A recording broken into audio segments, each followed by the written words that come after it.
Hello बच्चों, कैसे हो सब आप। उम्मीद करता हूँ सब अच्छे होंगे। मैं अरविंद कुमार एक बार फिर से आपका स्वागत करता हूँ आपके अपने यूट्यूब चैनल फिजिक्स पार्ट में। बच्चों, आज हम लेके आ गए हैं क्लास 12 फिजिक्स चैप्टर नंबर 1 से टॉपिक इलेक्ट्रिक डायपोल। तो आज हम इसको स्टडी करेंगे बच्चों। हमारी एक कंप्लीट कोर्स की सीरीज चल रही है जहाँ पे हमने पूरे कोर्स को कंप्लीट करना है, तो उसी का एक ये पार्ट है। तो बच्चों, जैसा आप देख सकते हैं, ये हमारे पास फर्स्ट टॉपिक है इलेक्ट्रिक डायपोल। तो इलेक्ट्रिक डायपोल का मतलब क्या होता है, ठीक है। It is consisting by two words. ये दो वर्ड से मिलकर बना होता है बच्चों, ठीक है। कितने वर्ड से? दो वर्ड से। एक इसमें इलेक्ट्रिक, इलेक्ट्रिक का मतलब होता है, इलेक्ट्रिक मीन्स चार्ज, यानी कि चार्ज की बात कर रहा है, ठीक है। डाई का मतलब होता है बच्चों टू, है ना। और पोल का मतलब यानी कि पॉजिटिव और negative. So electric dipole is a system of two charges of different nature but equal in magnitude which are separated by a small distance is called electric dipole, ठीक है। यानी कि एक सिस्टम होता है दो चार्ज का, ठीक है। क्या होता है? टू चार्जेस का। सबसे पहले कितने चार्जेस में? एक माइनस का क्यों है और एक प्लस का क्यों है। दो चार्ज का सिस्टम होता है और नेचर दोनों का क्या होता है? इनका ऑपोजिट। आप देख सकते हैं दोनों का नेचर कैसा है? ऑपोजिट है। एक बच्चों माइनस का है, दूसरा प्लस का है। और अगर आप बात करें मैग्नीट्यूड की, तो मैग्नीट्यूड में दोनों चार्ज ही इक्वल होते हैं जो भी डायपोल को बना रहे हैं। एक चार्ज माइनस क्यू है, दूसरा प्लस क्यू है, दोनों एक दूसरे से स्मॉल डिस्टेंस पे रखे हैं। ये जो 12 होती है बच्चों, ये 12 is called length of dipole. इसको बोलते हैं स्मॉल डिस्टेंस, ठीक है। क्या बोलते हैं इसको? स्मॉल डिस्टेंस, ये वाली। तो इसमें सीधा सा मतलब होगा कि हमारे पास दो चार्ज होंगे, एक माइनस का एक प्लस का, दोनों एक दूसरे से स्मॉल डिस्टेंस पे रखे होंगे। इन दोनों चार्ज की नेचर हमेशा डिफरेंट रहनी चाहिए और मैग्नीट्यूड में दोनों इक्वल होनी चाहिए। उम्मीद करता हूँ आपको ये बात समझ आई होगी। अब चलते हैं बच्चों नेक्स्ट हमारे पास इलेक्ट्रिक डायपोलमेंट। इलेक्ट्रिक डायपोलमेंट क्या होता है? It is the multiplication of magnitude of one charge of electric dipole. यानी कि जो हमने इलेक्ट्रिक डायपोल बनाया है ये ऊपर, ठीक है, ये जो डायपोल बनाया है इसमें से हमें एक कोई भी चार्ज लेना है, चाहे आप प्लस भी ले सकते हैं चाहे माइनस ले सकते हैं, उसका मैग्नीट्यूड, ठीक है, और इन दोनों के बीच का डिस्टेंस जितना भी रहता है, ठीक है, उसका जो मल्टीप्लीकेशन होता है बच्चों, उसको हम क्या कहते हैं? Electric dipole moment. ऐसे आप समझ सकते हैं जैसे हमारे पास में एक ये डायपोल है, माइनस क्यू प्लस क्यू, और इसकी लेंथ है कितनी? 12, ठीक है बच्चों, यहाँ से यहाँ तक। तो इन दोनों में से एक चार्ज आप ले लेंगे, जैसे मैंने ले लिया कोई भी एक चार्ज, प्लस ले लो या माइनस, तो उसका मैग्नीट्यूड और दोनों के बीच का डिस्टेंस, यानी कि दोनों के बीच का डिस्टेंस है 12 और मैग्नीट्यूड कितना है? क्यू। तो बच्चों ये आ जाएगा 2 L क्यू और पी कैप, ये होती है डायरेक्शन। तो मल्टी क्या लिखा है इसमें? It is the multiplication of the magnitude of one charge of electric dipole and separation between both the charges and denoted by P. P से इसको डिनोट करते हैं, पी इक्वल टू होता है 12 L क्यूब। यूनिट होते हैं coulomb metre, क्योंकि यहाँ से चार्ज की हो जाएगी कूलाम और लेंथ की हो जाएगी मीटर। डायमेंशन होती है एटीएल, क्योंकि चार्ज की होती है एटी और लेंथ की होती है एल।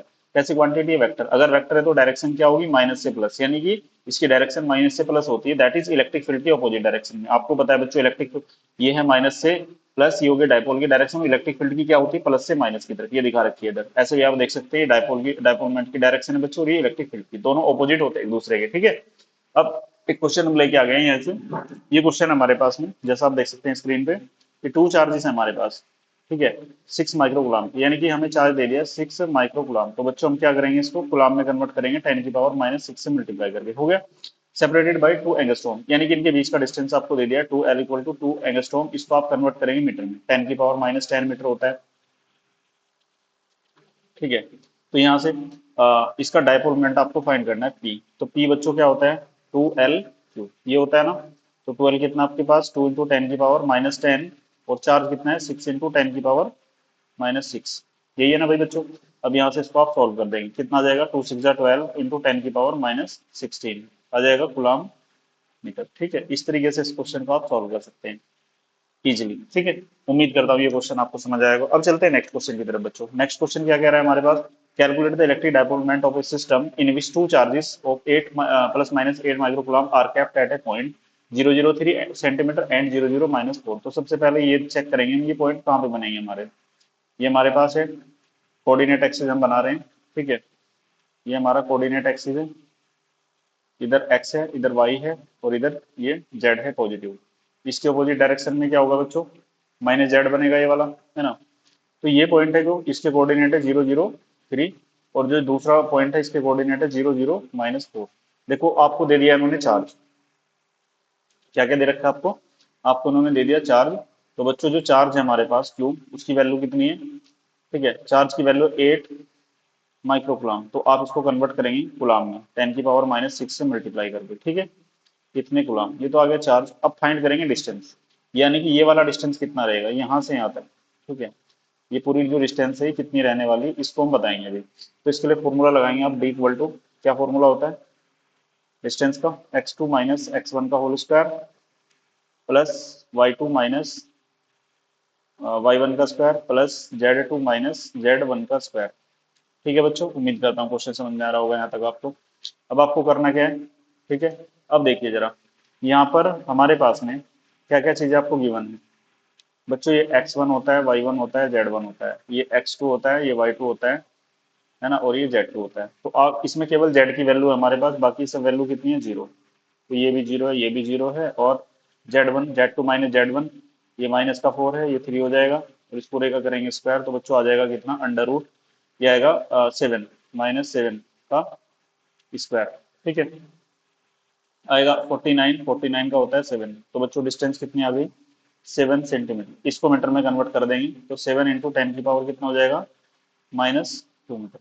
अब हमें पता है डायपोल मोमेंट क्या होता है बच्चों, 2L होता है। तो 12 आपके पास ऑलरेडी है, ये 7 इंटू 10 की पावर -2, और चार्ज कितना हमारे पास, 8 इंटू 10 की पावर -6। तो बच्चों उसको सॉल्व कर देंगे आप, 8 7 जा होता है 56, और 10 की पावर कितनी हो जाएगी, -6 और -2 -8।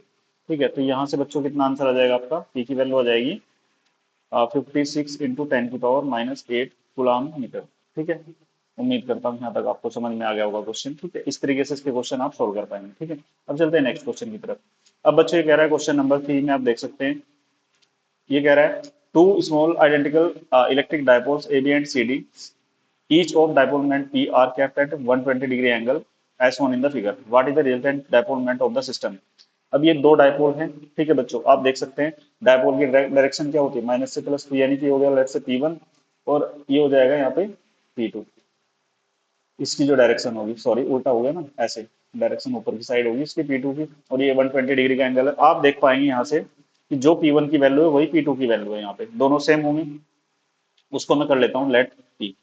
जब दो वेक्टर 120 डिग्री के एंगल पे हैं, ऐसे इसको मान लीजिए आप, एक वेक्टर है हमारे पास ये वाला P, है ना, एक दूसरा वेक्टर है ये वाला P, दोनों कितने डिग्री के एंगल पे, 120 डिग्री के। तो इसके लिए हम क्या फॉर्मूला लगाएंगे, आपको पता है नेट, क्योंकि वेक्टर है तो वेक्टर के लिए ये फॉर्मूला लगाते हैं, वेक्टर में आपने 11th में पढ़ा होगा, यानी कि यहाँ पे हो जाएगा P square plus P square plus 2P into P cos 120 degree. ठीक है, तो यहाँ से पी नेट जो आएगा बच्चों वो कितना आ जाएगा, देखो पी स्क्वायर और पी स्क्वायर कितना हो जाएगा, 2P स्क्वायर प्लस ये हो जाएगा 2P स्क्वायर, और कोस 120 होता है -1/2, कितना होता है, सिंस कोस 120, ये आपने पढ़ा होगा मैथ्स में, तो आप इसको ऐसे भी लिख सकते हैं कोस 180 -60, और ये आपको पता है कितना होता है, -cos 60। ठीक है, तो इसकी वैल्यू हो जाएगी -1/2। ठीक है, उम्मीद करता हूँ ये बात आपको समझ आ रही होगी यहाँ तक। तो बच्चों आपको क्या करना है, इस 2 से इसको कट कर देना है यहाँ से, तो पी नेट जो आएगा बच्चों वो कितना आ जाएगा आपके पास, देखो यहाँ पे कितना है 2P स्क्वायर, और ये कितना बच रहा है यहाँ पे -P स्क्वायर, तो कितना बचेगा नेट डायपोल मोमेंट, ये आ जाएगा हमारा अंडर रूट P स्क्वायर से। ठीक है, नेट डायपोल मोमेंट आ गया बच्चों कितना, P, कितने कूलम। ठीक है, तो इस तरीके से इस क्वेश्चन को आप सॉल्व कर सकते हैं, इजी था क्वेश्चन। ठीक है, तो इस तरीके से, वैसे इसका एक शॉर्टकट भी है, शॉर्टकट से अगर आप इसको समझना चाहते हैं, शॉर्टकट ये 11th में जो है आपने पढ़ा भी होगा कि अगर हमारे पास दो वेक्टर हैं, लेट से ए वेक्टर है और एक बी वेक्टर है, दोनों ही आपस में इक्वल है किसी वेक्टर लेट से एक्स के, या फिर ये दोनों वेक्टर हैं आपस में इक्वल ए के, तो क्या होता है उसमें, उसका जो नेट रिजल्टेंट आता था वो आता था 2A cos θ/2। तो यहाँ से भी आप इसको सोल्व कर सकते हैं। अगर इसका रिजल्टेंट आप देखेंगे 2A P cos कितना है 120/2, क्या आएगा यहाँ से, तो यहाँ से इनका रिजल्टेंट दोनों को कितना आ जाएगा, cos 60 बचेगा ये, है ना, और cos 60 की वैल्यू कितनी आती है बताओ, 2P आएगा 1/2, इससे इसको कट कर दीजिए तो R की वैल्यू कितनी आ गई, ये देखो रिजल्टेंट इससे भी वही आ रहा है, ये इसका शॉर्टकट है, इससे भी आप इसको कर सकते हैं। ठीक है, उम्मीद करता हूँ आपको ये बात समझ में आ रही होगी। ठीक है, तो बच्चों कितना आ जाएगा यहाँ से P, ये इसका रिजल्ट आ गया रिजल्टेंट। ठीक है, ऐसे क्वेश्चन को आप ऐसे सॉल्व करेंगे। ठीक है, उम्मीद करता हूँ क्वेश्चन आपको समझ में आया होगा। तो बच्चों ये इंपॉर्टेंट क्वेश्चन रहने वाले हैं बोर्ड पर्सपेक्टिव से, तो ये आपको सारे सॉल्व करने हैं। ठीक है, अब हम बात करते हैं नेक्स्ट टॉपिक की, electric field intensity due to an electric dipole. हमारे पास इलेक्ट्रिक डायपोल है, उसकी वजह से हमें इलेक्ट्रिक फील्ड फाइंड करना है।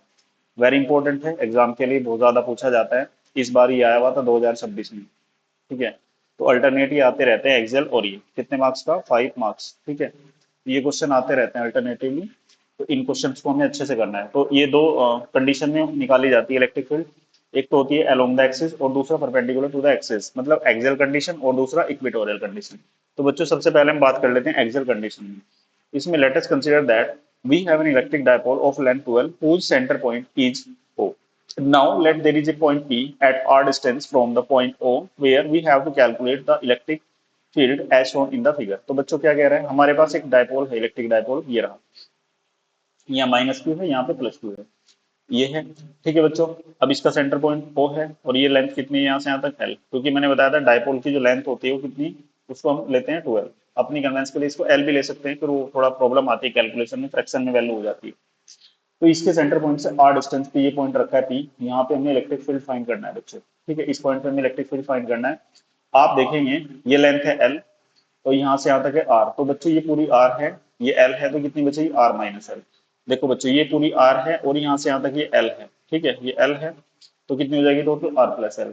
आप देखेंगे ये प्लस क्यू है, प्लस क्यू की वजह से इलेक्ट्रिक फील्ड होगा अवे, देखो बाहर की तरफ, ये डायरेक्शन लगा रखी है मैंने, इसमें इस तरफ होगा, और इस माइनस चार्ज की वजह से इनवर्ड होता है, टुवर्ड्स द पॉइंट होता है, तो इसमें निगेटिव, मतलब ये निगेटिव चार्ज है तो इसमें इनवर्ड दिखा रखा है, यानी कि हो जाएगा E माइनस क्यू और ये हो जाएगा प्लस क्यू, ठीक है। Now we know that electric field intensity at a point due to charge Q is given by, electric field किसी भी पॉइंट पे जो होता है किसी चार्ज की वजह से, पॉइंट चार्ज की वजह से होता है, equal to 1/4πε0 Q/r² newton by coulomb, ये आपने पढ़ लिया है। Now electric field at point P due to plus Q charge, जो प्लस क्यू चार्ज होगा उसकी वजह से इलेक्ट्रिक फील्ड इंटेंसिटी होगी E plus Q equal to 1/4πε0 Q/r-L का whole square away from the point. आप देख सकते हैं, क्योंकि भाई बच्चों जो हमारा प्लस चार्ज है ना ये वाला, इसको देखिए आप, इस प्लस चार्ज को अगर आप देख पा रहे हैं, इस प्लस चार्ज से ये वाले पॉइंट की डिस्टेंस कितनी है, r-L है ना ये वाली, तो इसलिए मैं क्या ले रहा हूँ यहाँ पे r-L का whole square. Now electric field at point P due to minus q charge is E minus q equal to 1/4πε0 Q/r plus L का whole square, equation number 2 towards the charge. ये देखो अगर इस निगेटिव चार्ज की वजह से मैं ले रहा हूँ बच्चों, ये हमारे पास निगेटिव चार्ज है, इसकी वजह से फील्ड जो होगी वो अंदर की साइड होगी, E माइनस क्यू दिखा रखा है। अब बच्चों यहाँ से देखो डिस्टेंस, इस पॉइंट से डिस्टेंस कितनी है पूरी R प्लस L, ठीक है, तो इसलिए यहाँ पे मैं क्या यूज करूंगा डिस्टेंस में R प्लस L का होल स्क्वायर, ये मैंने यूज किया हुआ equation number 2। Now net electric field कितना होगा बच्चों, देखो प्लस वाली फील्ड इस तरफ जा रही है, माइनस वाली इधर जा रही है, तो इन दोनों का नेट इलेक्ट्रिक फील्ड कितना आएगा, E plus Q minus E minus Q, ठीक है। अब ये वैल्यूज रख दीजिए आप, ठीक है। अब बच्चों ये क्या करना है, आपको वैल्यूज रखनी है। देखो ये हमने प्लस वाली वैल्यू रख दी प्लस चार्ज की वजह से, और ये माइनस चार्ज की वजह से, ठीक है। इसमें से कितना कॉमन आ रहा है, Q/4πε0, इसमें बचेगा 1/r-L का होल स्क्वायर, माइनस इसमें बचेगा 1+r+L का होल स्क्वायर, ठीक है बच्चों, ये Q/4πε0। अब इन दोनों का मैंने ले लिया एलसीएम, जब इन दोनों का एलसीएम लूंगा तो क्या करेगा, ये इधर चला जाएगा और बच्चों ये इधर चला जाएगा, ठीक है। ये वाला यहाँ आ गया देखो, और ये वाला इधर आ गया। अब देखो आपको बताया कि a square minus B square किसके इक्वल होता है, a plus B into A minus B के। अगर मैं लेट करूं कि हमारे पास r प्लस एल को मैं मानू a और r माइनस एल को मैं मानू b, ठीक है बच्चों, ऊपर बचेगा कितना a square minus B square, तो एक बार ये ऐड हो जाएंगे, देखो एक बार r plus L plus r minus L add हो गए इनटू इसके according a minus B, r plus L minus, जब इसको माइनस करेंगे तो माइनस में क्या होगा, ये माइनस का हो जाएगा और l किसका हो जाएगा, प्लस का, वो हो गया देखो अंदर, l से l कट जाएगा, यहाँ पे r से r कट जाएगा, नीचे देखो a माइनस बी और a प्लस बी, तो मैं इसको लिख सकता हूँ बच्चों पूरे का होल स्क्वायर। भाई इसको मैं ऐसे लिख सकता हूँ r minus L into r plus L का होल स्क्वायर लिख सकता हूँ कि नहीं, तो बच्चों मैं इसको ऐसे लिख सकता हूँ, ये मैंने लिख दिया। तो ये क्या है, ये है R square minus L square, ठीक है, और इस पूरे का क्या करेंगे हम स्क्वायर, ये कर दिया भाई बच्चों यहाँ पे, ठीक है। अब हम बात करते हैं जो भी इसमें से कैंसिल हो रहा है, देखो एल से एल कैंसिल हुआ, आर से आर कैंसिल हुआ, यहाँ पे बचेगा 2r और यहाँ पे बचेगा 12, ये बचेगा R square minus L square का होल स्क्वायर, ये 2r ये 12, इस क्यू को मैंने क्या किया, इसको अंदर भेज दिया यहाँ पे। अब हमें पता है कि जो 12 क्यू होता है उसकी वैल्यू कितनी होती है p, तो यहाँ पे मैं रख दूंगा p, ये हो जाएगा 2rp और ये R square minus L square का whole square newton by coulomb. तो बच्चों ये इसका फाइनल एक्सप्रेशन आ गया।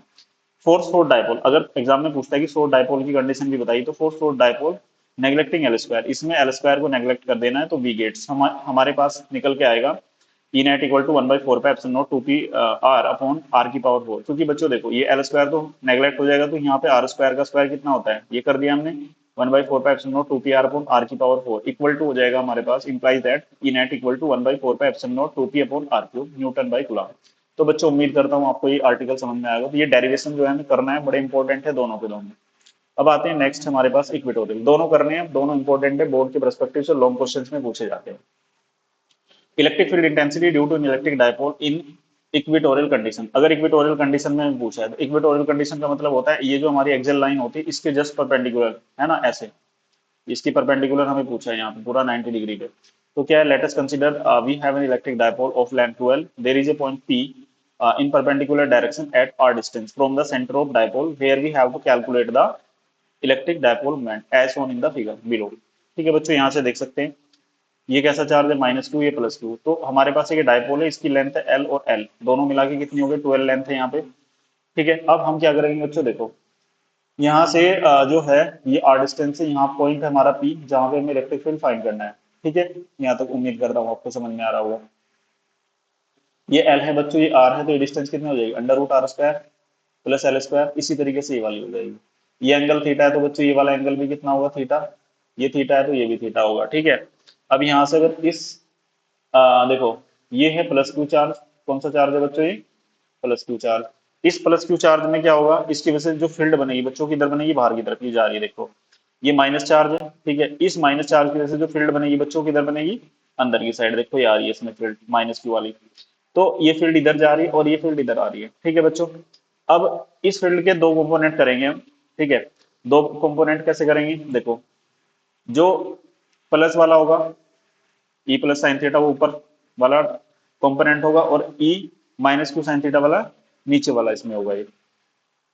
अब देखो cos थीटा वाले जो कंपोनेंट होंगे वो सेम डायरेक्शन में जाएंगे, इस वजह से दोनों ऐड हो जाएंगे। देखो now electric field due to +q charge, +q charge की वजह से इलेक्ट्रिक फील्ड कितना होगा 1/4πε0q/√r² प्लस L² का होल स्क्वायर। ठीक है, सिमिलरली -q चार्ज की वजह से कितना होगा, सेम यही आएगा क्योंकि डिस्टेंस इसमें और इसमें दोनों में सेम है। ठीक है, इसलिए अब हम बात करते हैं here we see that E+q और E-q दोनों क्या है, E के इक्वल है। जब ये बच्चों दोनों E के इक्वल हैं तो क्या होगा, यहाँ से E+q and E-q at 2 theta angle, so resultant of these will be, यानी कि दोनों जो है, अब देख सकते हो आप कितने एंगल पे हैं ये देखो ये एंगल थीटा, ये थीटा, तो पूरा कितना हो गया एंगल टोटल 2 थीटा एंगल हो गया। तो 2 थीटा पे है दोनों के दोनों। जब ये 2 थीटा पे है तो इसमें क्या करना पड़ेगा हमें, तो इसका रिजल्टेंट कितना होगा E² + E² plus 2E cos 2 theta, ये 2E² + 2E² हो जाएगा cos 2 थीटा। तो 2E² बच्चों यहाँ से दोनों में से कॉमन आ जाएगा, यहाँ बचेगा 1 + cos 2 थीटा।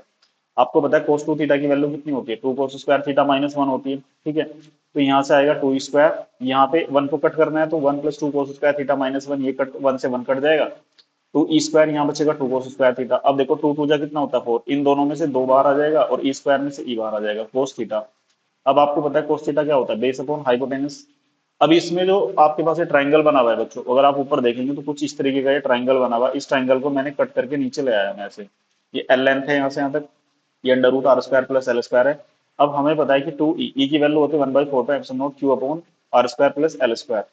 ठीक है, मतलब अंडर रूट था इसमें, वो स्क्वायर होने की वजह से कट गया और यहाँ बचेगा L/√r² प्लस L²। ठीक है जी, P की वैल्यू कितनी होती है 12q, तो यहाँ मैं इसको 12q कर देता हूँ। 12q की वैल्यू हो गई कितनी, P r² प्लस L² की पावर 3/2 न्यूटन बाई कूलम। तो बच्चों इस तरीके से ये यहाँ तक आ जाएगा। For short dipole neglecting L² we gets, अगर शॉर्ट डायपोल है उसके लिए L² को नेग्लेक्ट कर देना तो यहाँ से आ जाएगा, ये देखो तो उसको कट यहाँ से हटा दिया हमने, r² की पावर 3/2, 2 से 2 कैंसिल, तो P/r³ ये आ जाएगा इसका equal to 1/4πε0 newton by coulomb. तो बच्चों आप देख सकते हैं इसमें दोनों में क्या रिलेशन होता है, एक्सियल कंडीशन जो होती है वो डबल होती है इक्वेटोरियल कंडीशन का। तो इस तरीके से हम इसको समझ सकते हैं, इंपॉर्टेंट है, एमसीक्यू में पूछा जा सकता है। If general point at general point, अगर हम बात करें जनरल पॉइंट पे इलेक्ट्रिक फील्ड इंटेंसिटी क्या होती है बच्चों, वो होती है थीटा एंगल पे 1/4πε0 P/r³ √3 cos² थीटा प्लस 1। तो यहाँ थीटा की डिफरेंट वैल्यू रख के आप आंसर निकाल सकते हैं। अगर आपको मान लो 30 डिग्री पे पूछ ले, 45 पे पूछ ले, है ना, तो उन सब पे आप अलग अलग वैल्यू अपनी लगा के रख के इस पे इसको कैलकुलेट कर सकते हो। ठीक है, उम्मीद करता हूँ आपको ये समझ में आ गया होगा। अब चलते हैं नेक्स्ट क्वेश्चन की तरफ। हमारे पास ये क्वेश्चन कैसा आता है, यहाँ से 2 charges plus 10 microcoulomb are placed 5 mm apart, determine the electric field at a point P on the axis of dipole 15 centimeter away from the center of dipole, और B में पूछा है a point Q 15 centimeter away from O on a line passing through O and normal to the axis of the dipole shown in the figure। मतलब ये पूछ रहा है, एक तो एक्सियल कंडीशन में भी पूछा है आपसे, ये वाली एक्सियल कंडीशन, और इक्वेटोरियल में, दोनों में इलेक्ट्रिक फील्ड पूछा है। तो सबसे पहले बच्चों देखो चार्ज कितना है हमारे पास, सॉल्यूशन कर देते हैं इसका। तो सबसे पहले बच्चों देखो चार्ज कितना गिवन है। चार्ज है हमारे पास Q equal to 10 micro coulomb. तो बच्चों इसको कन्वर्ट करेंगे पहले कुलाम में।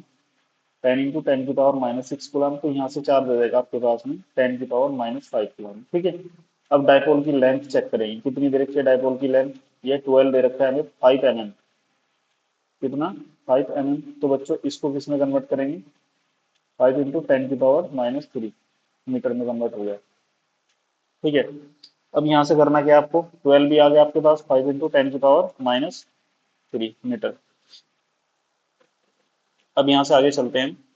अब इसका डायपोल मोमेंट निकालते हैं। P इक्वल टू क्या होता है 2L3। तो 12 कितना है 5 इंटू 10⁻⁻3 और Q कितना है 10⁻⁵।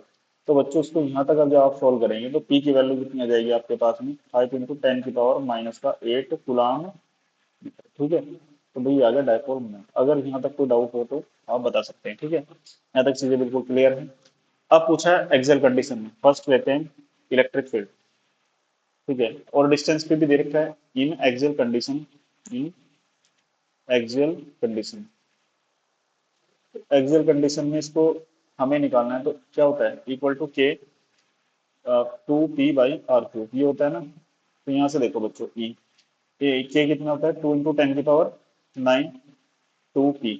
P की वैल्यू है 5 इंटू 10⁻⁻8 और इसमें जो डिस्टेंस दिया हुआ है आपको R 15 सेंटीमीटर। तो बच्चों इसको क्या करेंगे आप ऐसे लिख लेंगे 15 इंटू 10⁻⁻2। तो यहाँ इसको लिखेंगे 15 इंटू 10⁻⁻2 का होल क्यूब। इसको सॉल्व कर दीजिए, ये आएगा 2 2 जा 4 4 5 जा 20 और ऊपर कितना बचेगा 10⁻1 अपॉन नीचे कितना बच गया 15 का क्यूब इंटू 10⁻⁻6। तो बच्चों इसको सॉल्व कर दीजिए, यहाँ से कितना आएगा देखो ऊपर है हमारे पास 5 4 जा 20 और 10⁻1। ठीक है, ऊपर है हमारे पास 200 और 10 की पावर ये ऊपर जाएगी। ठीक है 6 और ये कितना है हमारे पास 15 इंटू 15 इंटू 15। ठीक है, इस तरीके से आप इसको देख सकते हैं। यहाँ से सॉल्व करेंगे 5 से इसको कट करेंगे कितना आएगा 40 और यहाँ से 3 आएगा। फिर इसको 5 से कट करेंगे 8 आएगा, फिर यहाँ कितना आएगा 3। ठीक है, तो ऊपर आ गया 8 इंटू 10⁻6 डिवाइडेड बाई, है ना, नीचे कितना आ गया भाई 9 इंटू 15। ठीक है, इसको मैं थोड़ा और सिंप्लीफाई कर देता हूँ 8/9 इसको लिखता हूँ 10 इंटू 10⁵ और डिवाइडेड बाई कितना है भाई बच्चों 15। 5 2 जा 10 और 5 3 जा 15। तो यहाँ से बच्चों देखेंगे आप 8 2 जा होता है 16, है ना, 10⁵ डिवाइडेड बाई हो जाएगा 9 3 जा 27। तो बच्चों यहाँ तक इसको ऐसे सॉल्व कर लेना आगे। ठीक है, डिवाइड करके जो भी आंसर आएगा वो आपका आंसर हो जाएगा फाइनल इसका। ठीक है, तो इतना न्यूटन बाई कूलम। तो ऐसे इस क्वेश्चन को सॉल्व करना है आपको, कर लेंगे आप इस क्वेश्चन को ऐसे। चलिए आगे चलते हैं इक्वेटोरियल में। इन इक्वेटोरियल, तो बच्चों इक्वेटोरियल में क्या लगाना है आपको, इन इक्वेटोरियल उसके लिए फॉर्मूला होता है इक्वल टू कितना के P/r3। P/r3 मतलब सिंपल है, चाहे इसको भी आप सोल्व ना करें तो सीधा है। के की वैल्यू कितनी 9 इंटू 10⁹ और पी की वैल्यू हमारे पास कितनी आई थी बच्चों, देखो पी की वैल्यू कितनी आई थी हमारे पास 5 इंटू 10⁻⁻8। 5 into 10⁻⁻8 upon r3। ठीक है, r3 मतलब 550 इंटू 10⁻⁻2 का होल क्यूब। तो बच्चों देखो चाहे तो आप इस पूरे तरीके से इसको सॉल्व कर लो, नहीं तो फिर इसका तरीका क्या बताया था मैंने अभी, जो ई इक्वेटोरियल होता है ना वो एक्सियल का हाफ होता है। ठीक है, जो एक्सियल कंडीशन में इलेक्ट्रिक फील्ड आ रही है 16/27 इंटू 10⁻5। तो इसका क्या कर लेना है आपको, इसका हाफ कर लेना है, बस काम हो जाएगा। ये देखो 2 8 जा 8/27 और 10⁻5 न्यूटन बाई कूलम। तो इस तरीके से बच्चों आप सोल्व कर सकते हैं। ठीक है, उम्मीद करता हूँ आज का लेक्चर आपको समझ में आया होगा। ठीक है, अगर आपका कोई भी डाउट है आप कमेंट करके पूछ सकते हैं। ठीक है, सो पूरी वीडियो को देखना बिना स्किप किए, और अगर आपको मेरा लेक्चर अच्छा लगा हो तो आपको लाइक शेयर एंड सब्सक्राइब जरूर करना है। Thank you very much.